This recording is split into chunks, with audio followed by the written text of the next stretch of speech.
It's gonna be a beautiful day. How's your Sunday going, everybody? Okay, so we're gonna talk about something hilarious today. Alright. First, look at this AI generated. I got my monitor on. Sorry about that. Look at this AI generated masterpiece. Now, I'm a big fan of DJ T is my man. But so this is, when you we'll talk about this a little bit later. The way to use Chat GPT to get the best results is not to, prompt it. Everybody's talking about prompt engineering. That's for amateurs. You want to talk to it. So what I did is I said, okay. I was like, so we're going to do a presentation. And why does this seem so easy for stupid people to get rich, right? And so then I talk to I don't prompt the AI. I just basically talk to it. And I say, look, everybody thinks Donald Trump is stupid, but he's actually, quite brilliant. But there's there is a perception by his opponents trying to frame him as being, losing mental clarity because of his age, so on and so forth. And I said, then there's been kings throughout history, through inbreeding or whatever, that have been sane or crazy. And you go back all the way to Caligula of the Roman Empire. Like, how did that guy get into power? So I said to the AI tool, make me a savage, hilarious image, 16 by 9, no text, hyper realistic, that illustrates this thing. And so the AI came up with this. Look at that face. I love this image. Hey, I'm king. I'm rich. I'm Trump.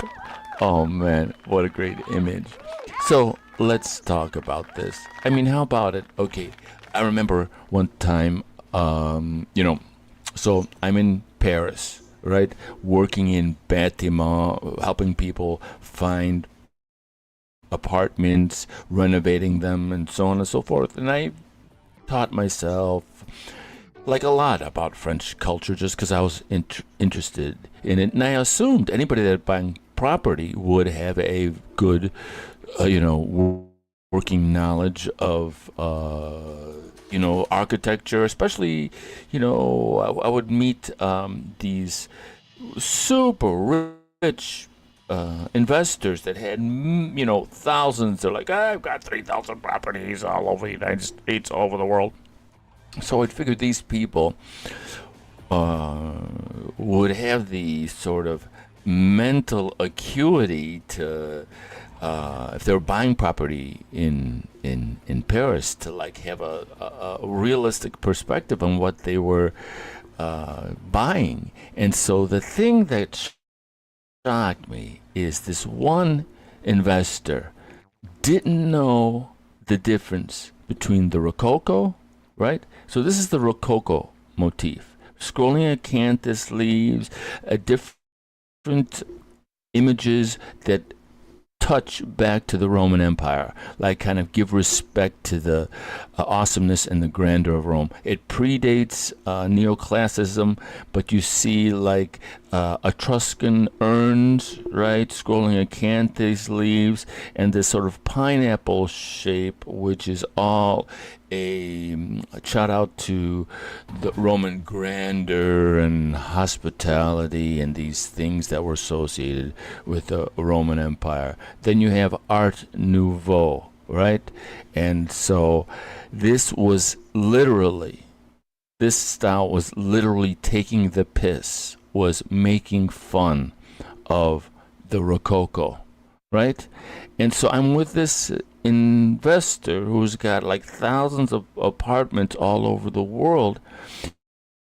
And this person, I'm showing them properties, so we're kind of going around Paris, and this person's like, "Oh, I like this. Oh, but I really like this, and then I really like this." And the things that they really, really liked was either the Rococo or the Nouveau, and they saw them as one. They didn't understand the difference.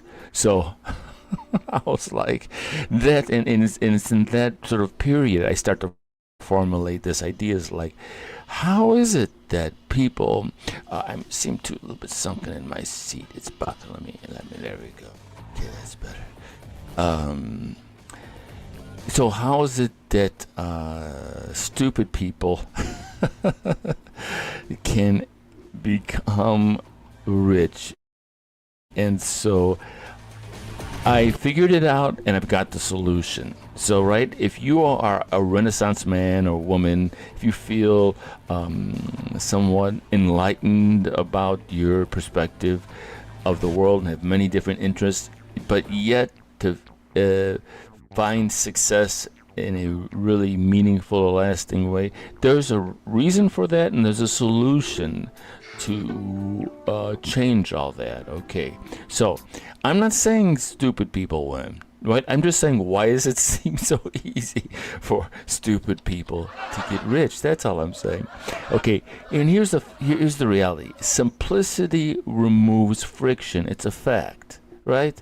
I'm not. There's no conspiracy theory here. Like, all rich people are inbred and part of the secret society and whatever. That's not what I'm saying at all.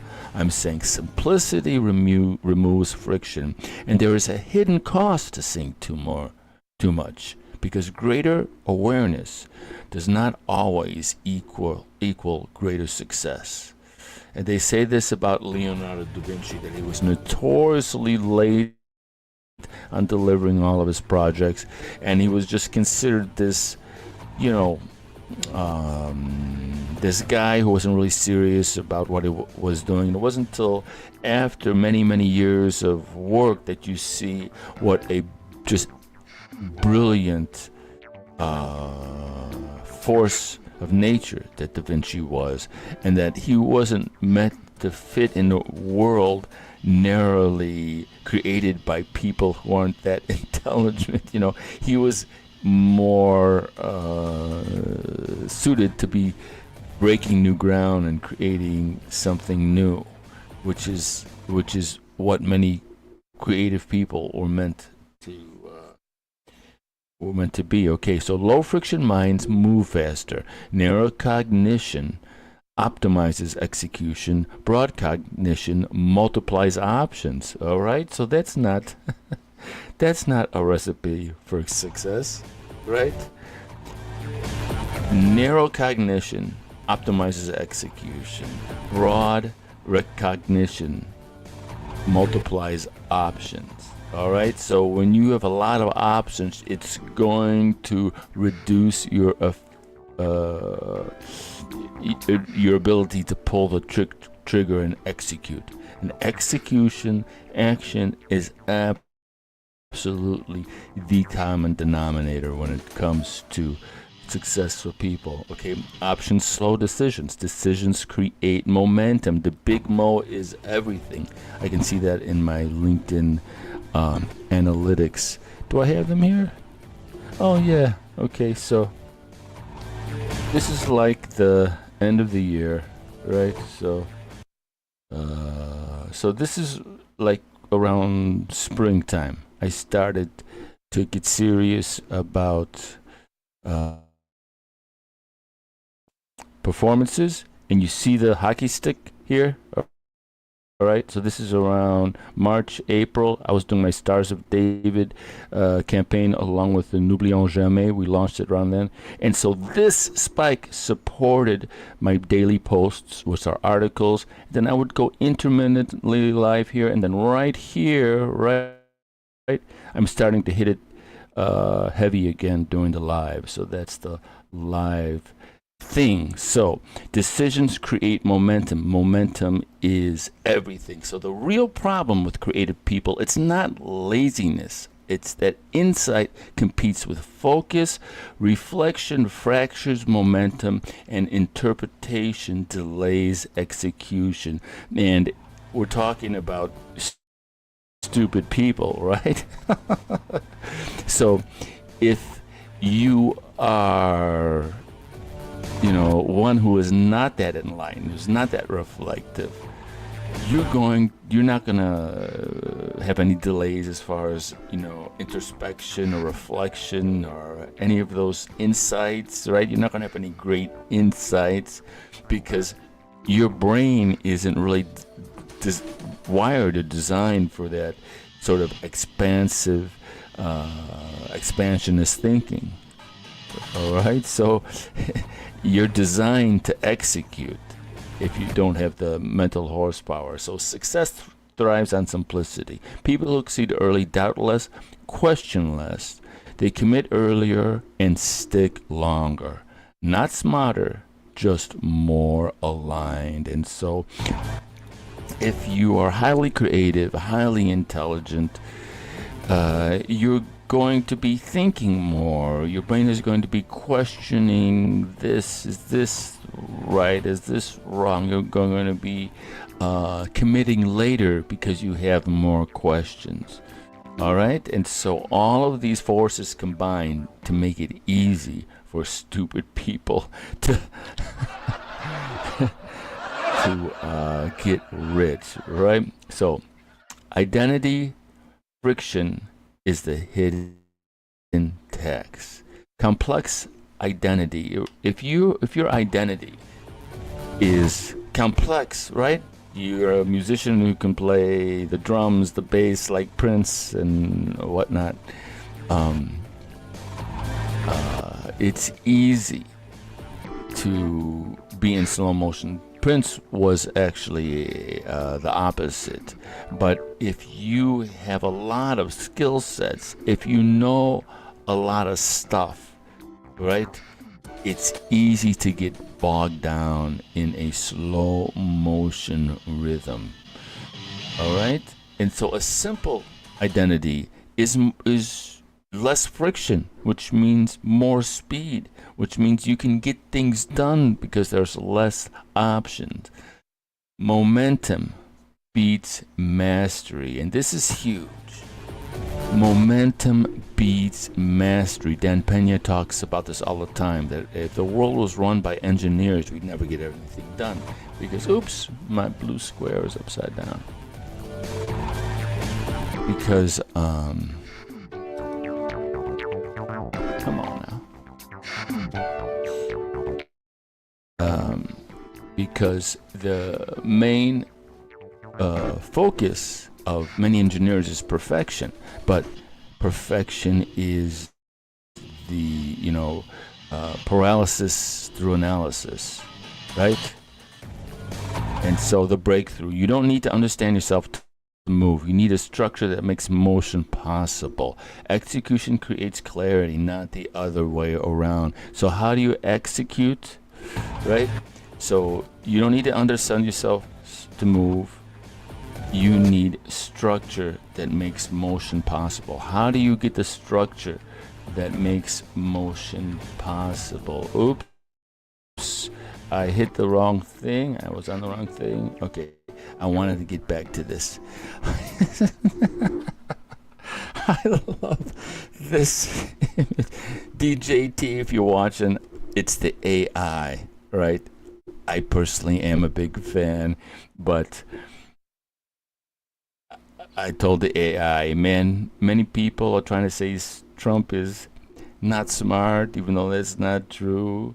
And we talked about kings and making money and empires, and this is what it came up. Look at that face. We need to give that a round of applause. Anyways, where was I?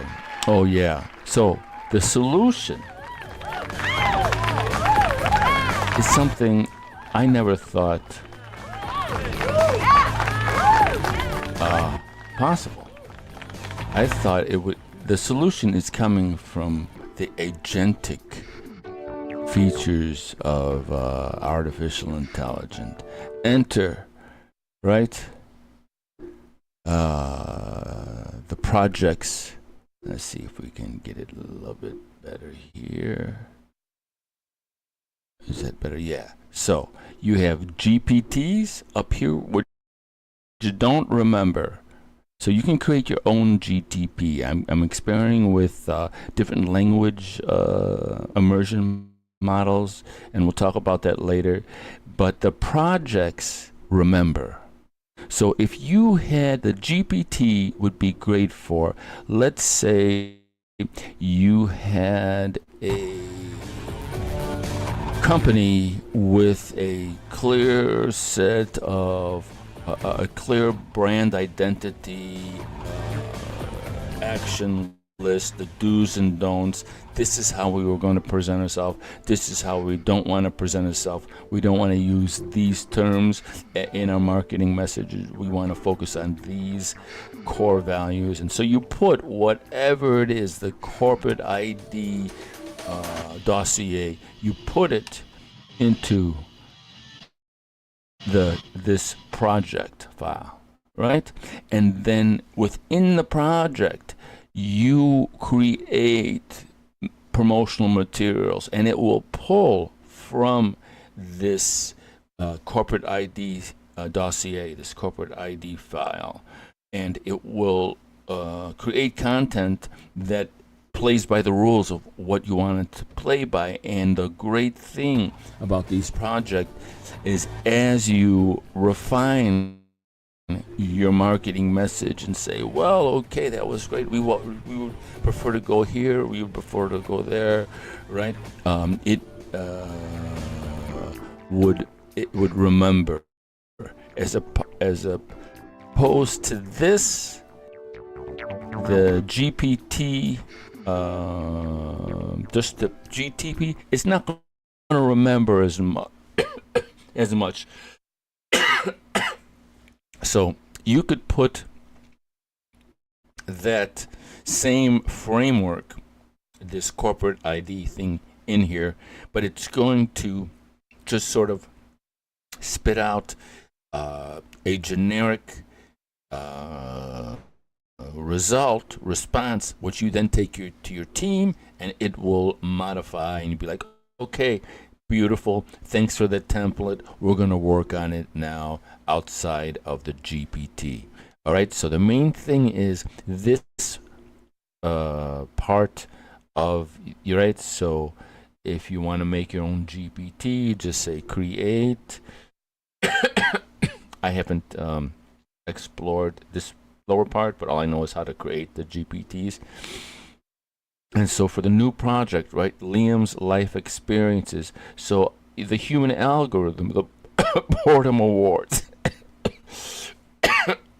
all of these things that I'm doing are feeding on each other. And so I put just a resume like together just to see what it could do. And what I just did is I talked to the GPT, right?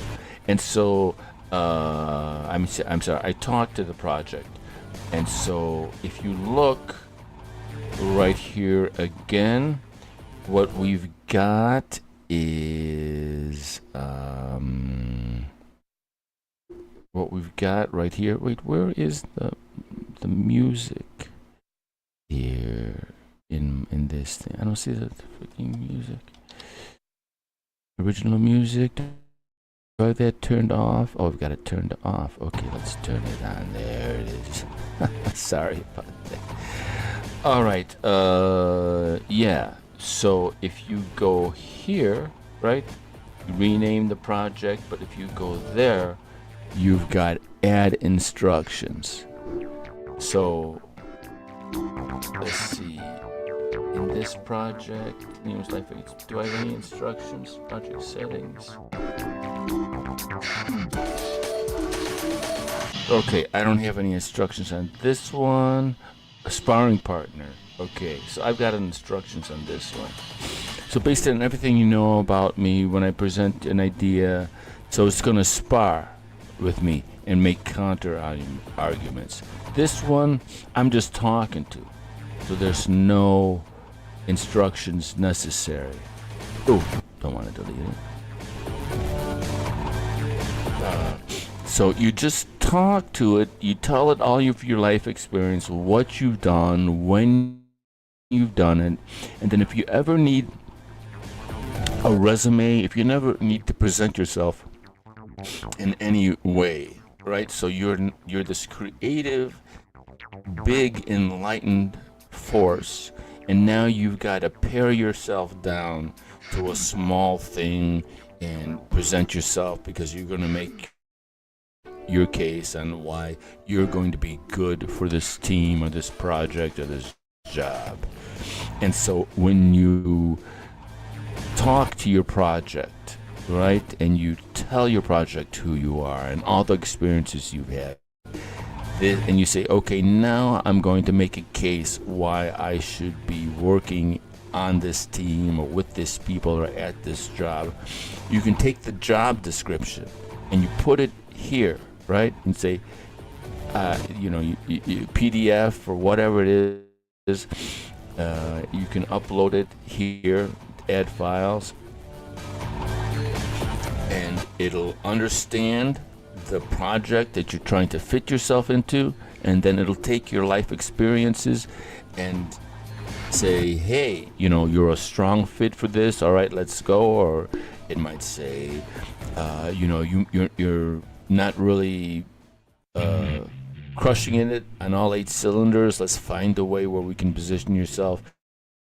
So the ChatGPT projects remembers, and you can just ask it for it to help you frame your life in the way that this company or this project or this team speaks, right?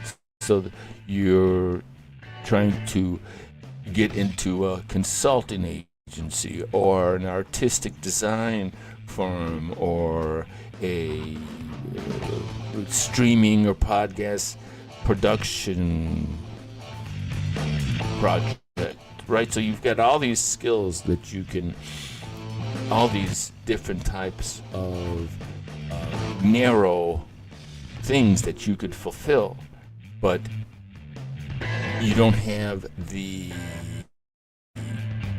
sort of, I don't want to say discipline, but it's such a fatiguing thing to manually go in there, look at the job description or look at the project description or understand this team, you're trying to join, and then to use your mental processes to try to take the skill sets you have and then present them in the language and vernacular that this team would understand and respect.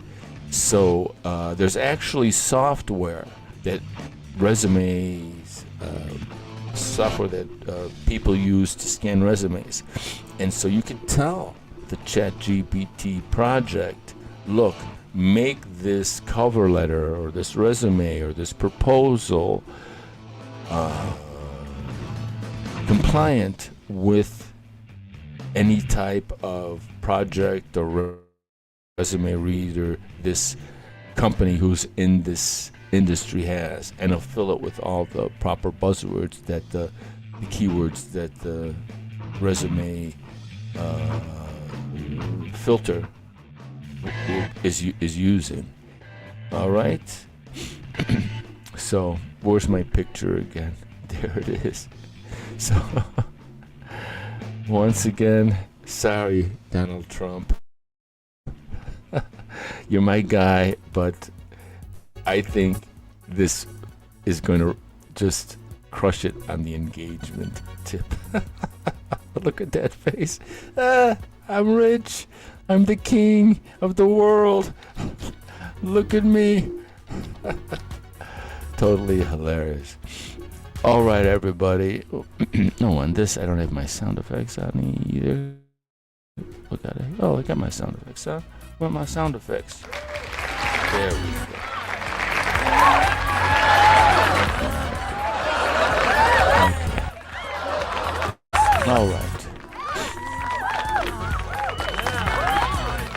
So there it is.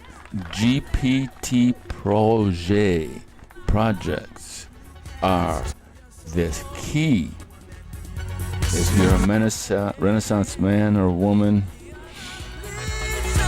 if you are a free spirit and have got a lot going on in the mind and in your soul, Chat GPT projects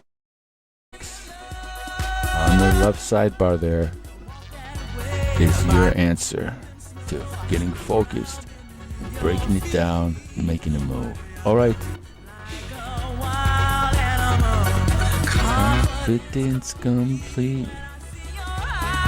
Thanks for watching. Happy Sunday. Bon dimanche. And we'll talk next time. Au revoir.